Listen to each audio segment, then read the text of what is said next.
사랑하는 여러분, 우리는 수요일마다 구약성경 룻기서의 말씀으로 하나님이 주시는 말씀의 은혜를 나누고 있습니다.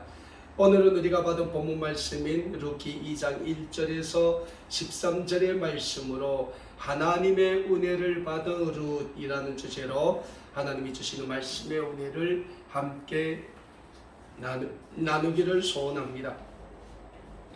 우리가 룻기서의 말씀을 통하여 배우고 있는 것처럼 룻기는 모압이라는 한 이방 나라에서 태어나 살던 룻이라는 한 이방 여인이 하나님의 은혜로 온 인류 구원을 위한 하나님의 구원의 통로, 축복의 통로로 쓰임받는 모습을 기록한 말씀이라고 할 수 있습니다. 우리가 계속 배우고 있는 구약성경 룻기서의 주인공은 룻이라고 이름한 한 모압 여인입니다.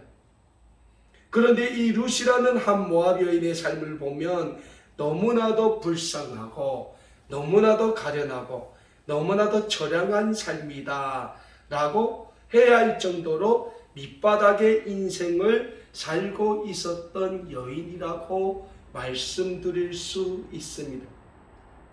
오늘 본문 말씀이 룻기서의 주인공인 룻이라 불리는 여인은 젊은 시절에 모압으로 이주해 온 이스라엘 민족 출신의 자신의 남편을 잃게 됩니다. 그러다 보니 젊은 시절의 룻은 자식도 없이 가부의 신세로 전락하게 됩니다. 그런데 이런 문제는 룻 한 명에게만 주어진 문제가 아닌 온 가족 구성원들에게 닥친 문제였습니다. 맨 처음 시아버지가 세상을 떠나게 됩니다. 그리고 그 뒤를 이어 맨 맏시형이 세상을 떠나고 그 뒤를 이어 자신의 남편도 세상을 떠나게 됩니다. 그것도 10년이라는 아주 짧은 기간 동안에 온 가정의 모든 남성들이 다 세상을 떠나게 되고 가부만 3명이 남게 되는 가정에서 룻은 시엄과 함께 시어머니를 모시고 살아야 하는 운명에 놓이게 됩니다.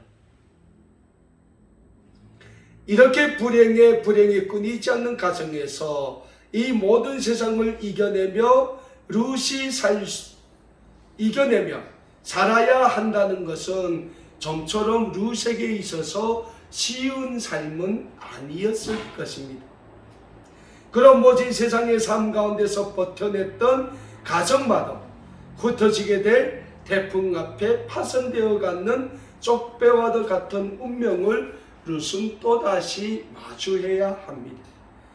그것은 시어머니 나오미가 자신이 떠나온 베들레헴으로 다시 돌아가면서 두 며느리에게 자신의 부모의 집으로 돌아가라고 강건하기 시작했기 때문입니다. 그리고 시어머니 나오미의 강건적인 설득으로 인해 룻의 시형인 오르바는 자신의 부모의 집으로 돌아가게 됩니다. 그럼에도 불구하고 룻은 끝까지 시어머니인 나오미를 따르겠다고 결심하고 시어머니 나오미와 함께 유대 베들레헴으로 돌아오게 됩니다. 이로 인해 이제부터 룻이 베들레헴이라는 이방 나라에서 살아야 하는 또 다른 운명과 마주하게 되는 것이지요.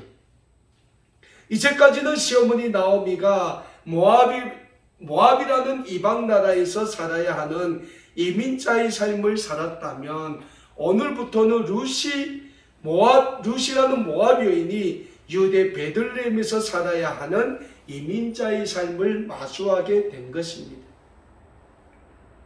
사랑하는 여러분, 우리도 우리의 고향, 우리의 삶의 터전을 떠나 지금 대한민국에서 살아가고 있지만 우리의 삶의 가정을 보면 그렇게 순탄한 삶의 가정이 아님을 우리는 우리의 삶 가운데서 늘 깨닫고 있지 않습니까?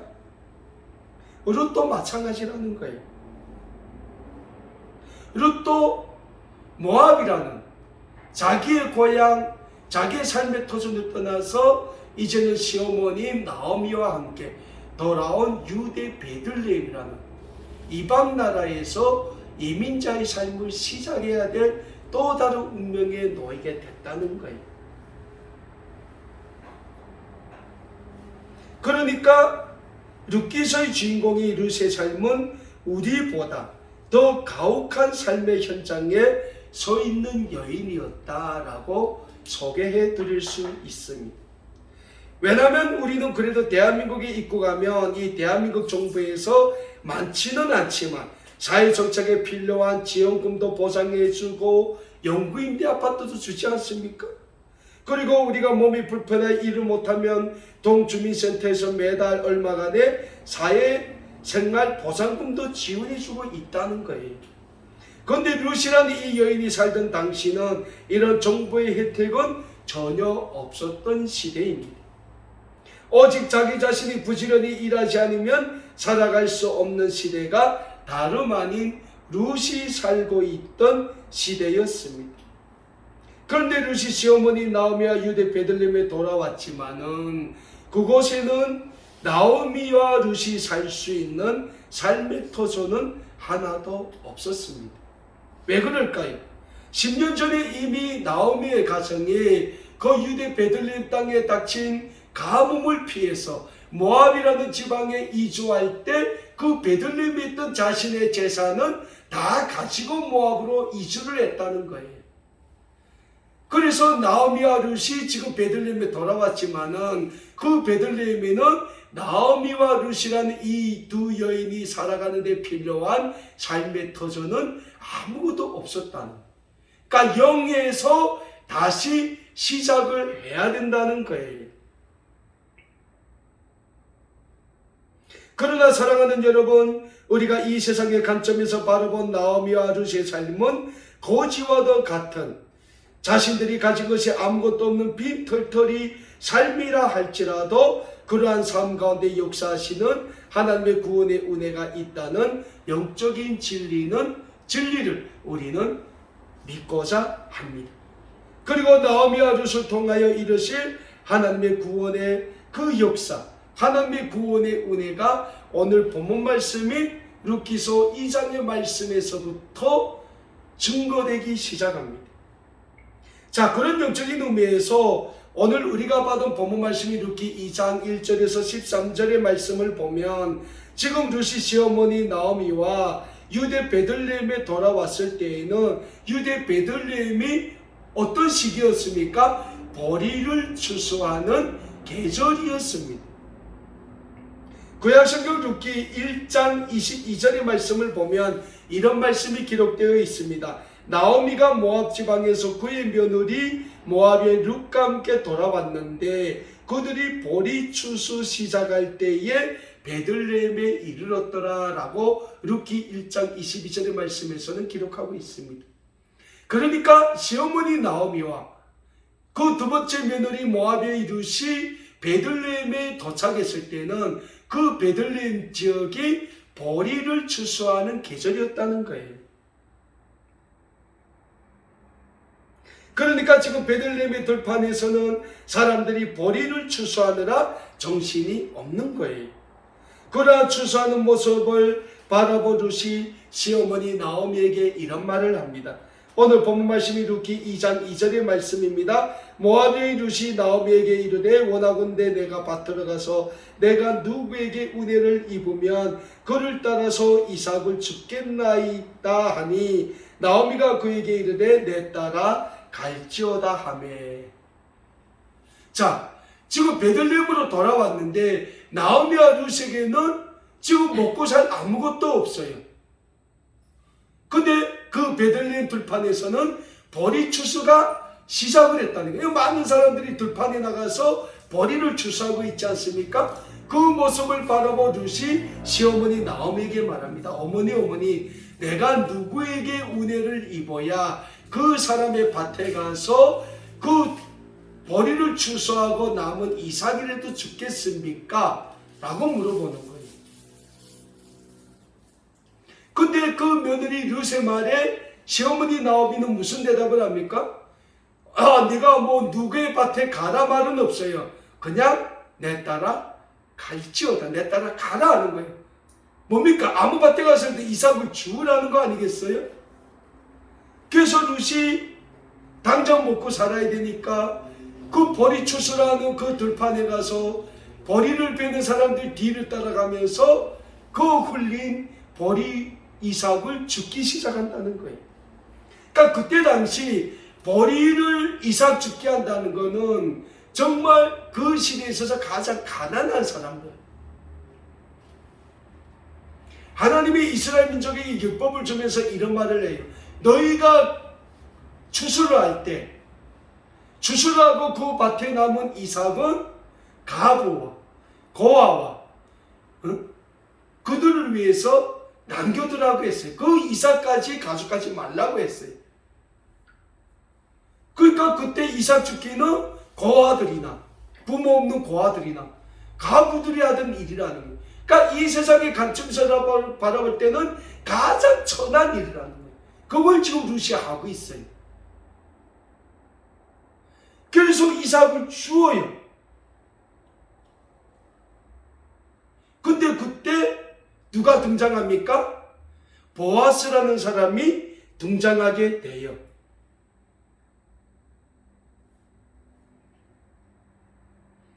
근데 오늘 본문 말씀이 룻기에서 이 보아스를 누구라고 소개를 합니까? 엘리멜렉의 친족이다 라고 소개를 하고 있는 거예요. 오늘 본문 말씀 룻기서 2장 3절에서 5절의 말씀입니다. 룻이 가서 베는 자를 따라 밭에서 이삭을 줍는데 우연히 엘리멜렉의 친족 보아스에게 속한 밭에 이르렀더라. 마침 보아스가 베들레헴에서부터 와서 베는 자들에게 이르되 여호와께서 너희와 함께 하시기를 원하노라 하니 그들이 대답하되 여호와께서 당신에게 복 주시기를 원하나이다 하니라. 보아스가 베는 자들을 거느린 사안에게 이르되 이는 누구의 소녀냐 하니. 자, 룻이 지금 그 보리를 베는 사람들 따라서 그 뒤를 따르면서 이삭 죽기를 하다가 누구의 밭에 갑니까? 보아스라는 사람의 밭에 이르게 돼요. 그게 거기서 이삭을 줍는데 보아스가 자기 밭에 왔어요. 그리고 자기 밭에서 보리를 베는 일꾼들에게 말합니다. 여호와께서 너희에게 은혜를 베푸시기를 원한다 하니까 그 일꾼들이 뭡니까? 여호와께서 당신에게 복 주시기를 원합니다. 그리고 보아스가 그 일꾼들을 보는데 전혀 이전에는 보이지 않던 한 소녀가 있어요. 그래서 그 일꾼들을 부르는 사안에게 물어봅니다. 이 소녀는 누구냐? 라고 해요. 자, 그러면 우리가 여기에서 등장하는 보아스라는 사람에 대해서 우리가 살펴볼 필요가 있습니다. 오늘 본문 말씀이 룻기 2장 1절에서 보아스를 이렇게 소개합니다. 나오미의 남편 엘리멜렉의 친족으로 유력한 자가 있으니 그의 이름은 보아스더라. 그리고 계속해서 오늘 본문 말씀 3절에서는 이렇게 소개합니다. 룻이 가서 베는 자를 따라 밭에 이삭을 줍는데 우연히 엘리멜렉의 친족 보아스에게 속한 밭에 이르렀더라. 그러니까 이 보아스라는 사람은 룻의 시아버지인 엘리멜렉의 가장 유력한 친척이었다. 그러니까 아마 엘리멜렉과 4,000지간쯤은 되지 않을까. 그렇게 가까웠다는 거예요. 근데 그 보아스는 당시 베들레헴에서 많은 토지를 가지고 있는 부자였어요. 그러니까 옛날 말로 말하면 지주예요. 땅을 많이 가지고 있는.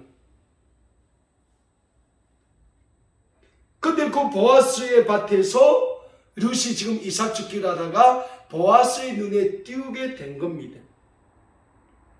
그래서 자기의 일꾼들을 부리는 사안에게 물어봅니다. 저 소녀는 처음 보는 소녀인데 어느 집의 소녀냐? 라고 물어봅니다. 그리고 보아스의 질문에 사안은 이런 대답을 하고 있는데 오늘 본문 말씀 6절과 7절의 말씀입니다. 베는 자를 거느린 사안이 대답하여 이르되 이는 나오미와 함께 모압 지방에서 돌아온 모압 소녀인데 그의 말이 나로 베는 자를 따라 단 사이에서 이삭을 죽게 하소서 하였고 아침부터 와서는 잠시 집에서 쉰 후에 지금까지 계속하는 중입니다. 라는 대답을 해요.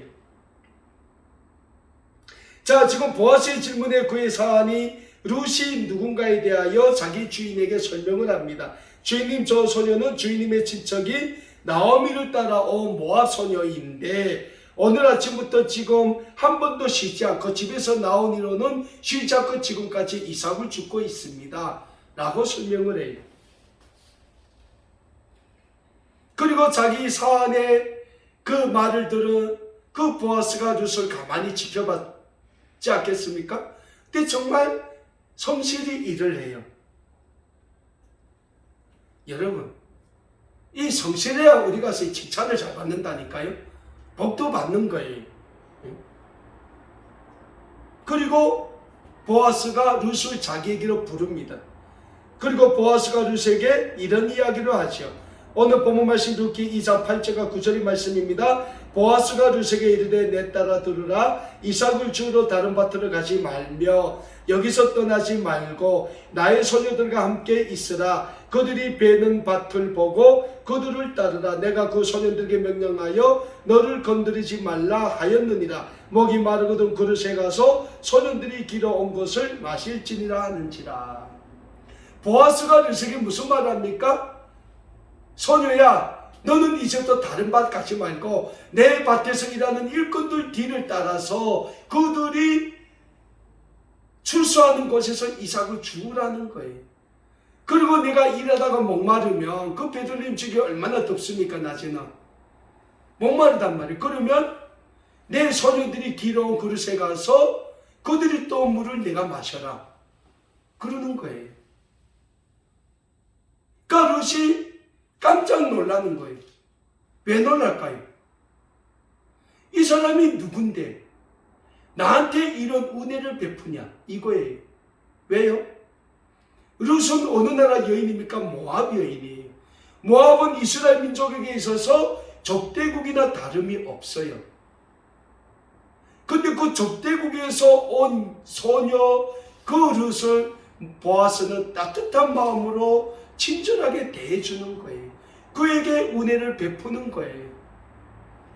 근데 보아스는 룻이 누군지 알 거지 않습니까? 왜? 엘리멜렉과 사촌지간이니까. 그러니까 자기에게는 사촌의 며느리. 그러니까 보아스는 룻에게 은혜를 베푸는 거죠. 다른 데 가지 마라. 괜히 다른 데 가서 눈치 보며 손가락질 당하며 이삭 줍지 말고 내 밭에서 일하는 일꾼들을 따르라며 이삭을 주어라는 거예요. 그리고 이 보아스가 베푸는 친절에 룻은 자기 얼굴을 땅에 댔다라고 말해요. 엎어져서 절했다는 거예요. 그리고 보아스의 배려에 룻은 너무나도 감격하여 이런 고백을 합니다. 오늘 본문 말씀 10절의 말씀입니다. 룻이 엎드려 얼굴을 땅에 대고 절하며 그에게 이르되 나는 이방 여인이거늘 당신이 어찌하여 내게 은혜를 베푸시며 나를 돌보시니까 하니. 사랑하는 여러분, 지금 룻이 보아스에게 어떤 고백을 합니까? 나는 이방 여인입니다. 당신들이 원수처럼 여기는 모압 여인입니다. 그런데 왜 당신이 나한테 이런 은혜를 베푸시고 왜 나의 처지를 돌보아 주십니까? 라는 고백을 하는 거예요.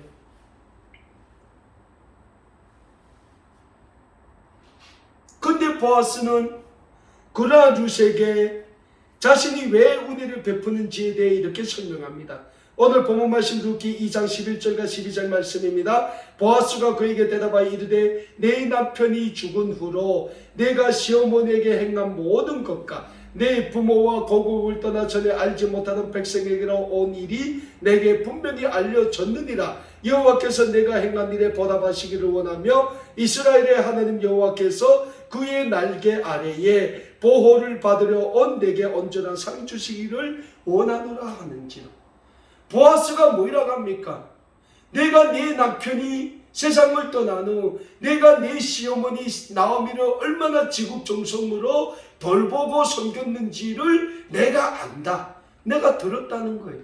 그리고 내가 비록 모압 여인임에도 불구하고 내가 내 고국을 떠나 내 부모를 떠나 내가 전에 알지 못한 백성에게로 돌아왔으니 이스라엘 하나님이 너에게 은혜를 베푸고 이스라엘의 하나님이 너에게 상 주기를 원한다고 보아스가 룻에게 이야기하는 거예요. 사랑하는 여러분, 보아스가 룻을 친절하게 대한 이유 중에 가장 중요한 이유는 그가 하나님을 떠났던 시어머니 나오미가 하나님께로 돌아오는 길에 함께 동참했기 때문에 하나님은 보아스를 통해 룻에게 은혜를 베풀기 시작했다는 영적인 진리를 우리는 잊지 말고자 합니다. 그래서 보아스 룻에게 이야기합니다. 네 남편이 죽은 후로 내가 시어머니에게 행한 모든 것과 네 부모와 고국을 떠나 전에 알지 못하던 백성에게로 온 일이 내게 분명히 알려졌느니라. 여호와께서 내가 행한 일에 보답하시기를 원하며 이스라엘 하나님 여호와께서 그의 날개 아래에 보호를 받으러 온 내게 온전히 상 주기를 원한다 라고 말하는 거예요. 오늘 우리의 삶도 마찬가지예요. 우리의 삶에도 보아스가 룻에게 얘기했던 이러한 하나님의 은혜가 넘치기를 소원합니다. 왜서요? 하나님의 은혜가 우리의 삶에 임할 때 우리가 어디에 있든지 어떤 삶을 살든지 우리의 삶이 하나님의 그 구원의 은혜 아래에 거하는 삶이 될 수 있기 때문이에요. 보아스가 룻에게 뭐라 합니까? 내가 하나님을 찾아왔기 때문에 하나님이 너에게 은혜 베푸시며 하나님의 그 날개 아래에 보호를 받으러 온 내게 하나님이 상 주기를 원하신다는 거예요. 그래서 오늘 이 시대를 살아가건 우리의 삶도 하나님의 그 날개 아래에 거하는 삶이 되어야 한다는 거예요. 우리의 삶이 하나님이 그 날개 아래에 거할 때 하나님은 그 날개로 우리를 품어주시고, 여러분 독수리가 자기 새끼를 그 큰 날개로 품지 않습니까? 그것처럼 하나님이 그 권능의 날개 아래 우리를 품어주실 때 우리의 삶이 하나님의 보호하신 가운데 거하는 삶이 될 수 있다는 거예요. 그래서 우리에게 다른 삶이 없다는 거예요. 우리의 삶에는 두 가지가 있습니다. 하나님을 떠난 삶, 아니면 하나님의 그 날개 아래에 거하는 삶. 나오미가 10년 전에 하나님을 떠났어요. 근데 10년 전에 하나님을 떠난 삶이 어떤 삶이었습니까? 비참한 결과를 가지고 온 삶이 됐다는 거예요. 그 집의 남종들은 다 세상을 떠났고 가부만 3명이 남아있는 그러한 세상의 잣대로 볼 때는 가장 비참한 가정으로 남아있게 된 거예요. 근데 그럼에도 불구하고 그들이 그 하나님을 떠난 삶에서 하나님께로 돌아올 때 하나님은 그들에게 은혜를 베푸시기 시작하는데 누구를 통해서 은혜를 베푸십니까? 보아스라는 한 사람을 통해서 하나님은 나오미와 룻에게 은혜를 베푸시기 시작했다는 거예요.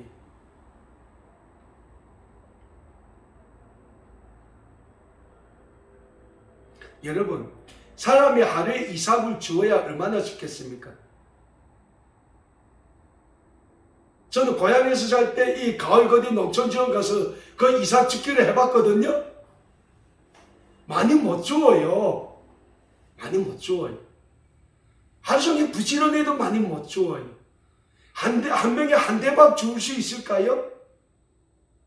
그러면 많이 주는 거란 말이에요. 근데 보아스라는 사람을 만나요. 근데 보아스가 뭐라고 해요? 소녀야 소녀야 다른 밭에 가지 마라. 이제부터 내 밭에서 일하는 사람들을 따라다니며 내 밭에서만 이삭을 주어라는 거예요. 그러니까 그 이삭을 줍는 룻에게 있어서는 얼마나 감동이겠어요. 그것도 감동인데 또 보아스가 뭐랍니까? 내가 목마르거든 우리 소년들이 우리 일꾼들이 길어온 그 물꼬리에 있어서 물을 떠다 마시라는 거예요. 언제든지 마시라. 그러니까 그 베들레헴 땅에서 가장 이삭을 지으면서 어려운 걸 누가 다 보아스가 다 해결해줘요. 왜? 낮에 햇빛이 얼마나 강렬합니까? 목마른데 물을 먹기 싶어도 룻에게 있어서는 그 이삭을 줍는 게 먼저란 말이에요. 근데 목마르거든 마시라. 그리고 다른 데 가서 눈치 보지 마라. 내 밭에서 주우라는 거예요. 룻에게 있어서는 제일 큰 은혜를 받은 거예요. 아마 보아스가 아니었다면 룻이 하루 종일 땀을 뻘뻘 흘리며 그 이삭을 주어도 그걸 또 다 밝혀서 가려내서 빵을 구워 먹는다 해도 나오미와 룻이 빵 하나씩 먹을 수 있을까요? 어렵다는 거예요. 하나님이 우리에게 주시는 은혜가 그런 은혜라는 거예요.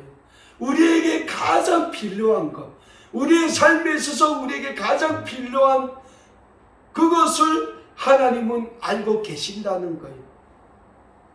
그래서 우리에게 필요한 것 가지고 우리가 이 세상에 나가지 말고 하나님께 믿음으로 나가자는 게, 하나님께 그걸 가지고 믿음으로 나아가면 하나님은 우리를 아시기 때문에 하나님은 우리에게 필요한 그 모든 것을 해결해 주신다는 거예요.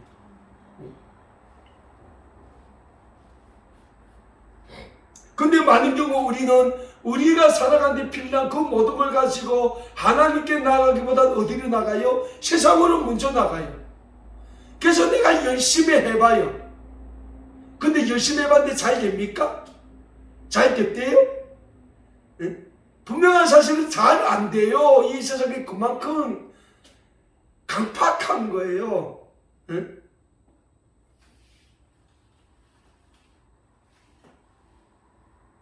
근데 우리는 하나님께 나가기보다는 이 세상을 먼저 나간다. 왜? 나를 먼저 의지한다는 거예요. 그래서 열심히 이 세상에서 해봤는데 도저히 안 되니까 그때 돼서야 세상에서는 안 되겠구나. 근데 하나님께 돌아가 보자니 자기가 지은 죄가 있지 않습니까? 그러니까 또 돌아도 못 가요. 근데 하나님은 뭐라고 말씀하십니까? 그럼에도 불구하고 내게로 오라는 거예요. 너희가 어떤 모습이든지 있는 모습 그대로 내게로 나오라는 거예요. 그럴 때 하나님은 우리를 받아주시고 우리를 하나님이 거룩한 구원의 백성으로 만들어 주시겠다는 거예요. 나오미의 가족의 삶이 그렇지 않습니까? 나오미의 삶이 그렇고 룻의 삶이 그랬다는 게 과거의 삶이. 하나님을 떠났는데 하나님을 떠나고 더 좋은 세상으로 가보니까 그 세상이 그냥 뭐 보는 것처럼 좋습니까? 아니라는 거예요. 10년이나 짧은 기간 동안 그 집안의 가장들이라는 남성들은 다 세상을 떠나는 거예요. 그러니까 가정의 기둥이 무너지는 거예요. 하나님을 떠난 삶이 그렇다는 거예요. 그리고 결국 남은 게 뭡니까? 연약한 3명의 여인들만 남았다는 거예요. 그 가운데서 나오미는 하나님을 믿었지 않습니까? 자신에게 닥친 이 불행을 돌아보기 시작했죠. 그래서 내가 하나님을 떠난 삶이 이런 삶이었구나. 그래서 다시 하나님께로 돌아가죠. 그래서 돌아가는 거예요. 근데 나오미도 믿음이 없었어요. 왜? 본인만 하나님께 돌아가면 된다고 생각을 한 거예요. 그래서 이방 여인들인 두 며느리 오르베와 룻을 설득하지 않으니까 너희는 너희 부모 집에 돌아가라 하도 강건하니까 오르바는 오다가 다시 자기 부모 집으로 돌아가요. 근데 룻은 저는 죽어도 어머니와 함께 가서 어머니가 죽는 곳에서 저도 죽겠습니다 라는 거예요. 어머니의 백성이 내 백성이 되고 어머니의 하나님이 내 하나님이 되겠습니다 라는 신앙 고백을 하는 거예요. 우리가 예배 시간마다 날마다 사도신경으로 우리가 신앙 고백을 하지 않습니까? 여러분 아침에 일어나서 기도를 할 때 신앙 고백을 먼저 하세요. 그리고 기도하면 됩니다. 기도가 안 되면 주님이 가르쳐 주신 주기도문 있지 않습니까? 그 주기도문을 계속 하세요. 그것도 기도예요. 그 기도로 하나님은 우리의 기도를 받아주신다는 거예요. 그리고 나오미가 이방 여인이 룻을 데리고 하나님께로 돌아왔을 때, 유대 베들레헴으로 돌아왔을 때 하나님은 그들을 얼마나 따뜻하게 맞이해 줍니까? 그 베들레헴에 그 어떤 삶의 터전도 없음에도 불구하고 하나님은 그들을 맞아주시고 보아스라는 하나님의 축복의 그 도구를 통해서 룻을 구원해 주시고 나오미를 보살펴 주시지 않습니까? 이제 말씀에서 계속 증거되겠지만 그래서 오늘 본문 말씀의 제목이 뭡니까? 하나님의 은혜를 받은 룻이라는 거예요. 왜? 하나님의 은혜가 아니면 룻은 도저히 그런 은혜를 보아스로부터 받을 수 없지 않습니까? 근데 하나님은 그 시아버지인 엘리멜렉의 사촌인 그 보아스라는 사람을 통해서 룻과 나오미의 가정에 은혜를 베푸기 시작한다. 그 은혜가 뭡니까? 그들의 삶에 가장 필요한 것부터 하나님이 하나씩 해결해 주시기 시작한다는 거예요.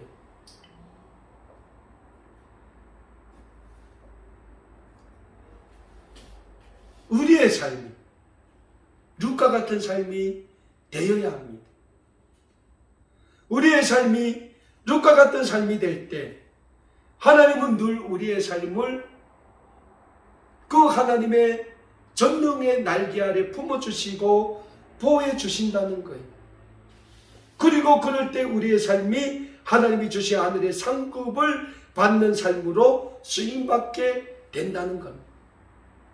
사랑하는 여러분, 오늘도 우리의 모든 삶을 다하여 이 사순절 기간 우리 구원을 위하여 십자가의 그 고난의 길을 걸어가시는 우리 주 예수 그리스도의 그 고난을 바라보면서 묵상하면서 우리의 온 마음과 뜻과 정성을 다하여 우리의 삶을 하나님의 구원의 영광을 위하여 드리게 힘쓰는 우리 아름다운 꿈의 교회 모든 믿음의 가족 여러분들의 삶이 다 되실 수 있기를 간절히 소원합니다.